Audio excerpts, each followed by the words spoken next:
Polling సెంటర్లకు పోయినోళ్ళు ఎవ్వలైనా ఓటును ఎన్ని మలకలేత్తరుల్లా ఒక్క పారే ఎత్తరు. మళ్ళా ఆళ్ళు ఇంకో మలక రాకుండా ఏలుకు ఇంకు రుద్ది పంపిత్తరు. కానీ యూపీలున్న గీ మోతవారైతే ఏకంగా 8 మలకల పోయి ఓటేసిండట గిట్లా.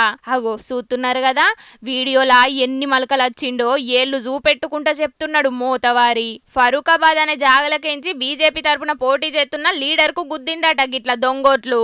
మరి ఆడున్న పోలింగ్ ఆఫీసర్లే గీనతోని కుమ్మక్కై రిగ్గింగ్ చేపించిండ్రో లేకపోతే ఏందో గాని వీడియో వైరల్ అయ్యే వరకు మస్తు రచ్చయితున్నది. ఇగి ముచ్చట మీద ఆడున్న ప్రతిపక్ష పోళ్ళు గరం అయ్యే వరకు గీనను పోలీసోళ్ళు అరెస్టు చేసి స్టేషన్ కు పట్టుకపోయినరాట. ఇక అట్లనే పోలింగ్ సెంటర్ కాడ పనిచేసేటోళ్ళందరినీ సస్పెండ్ చేసిండ్రట ఎలక్షన్ ఆఫీసర్లు.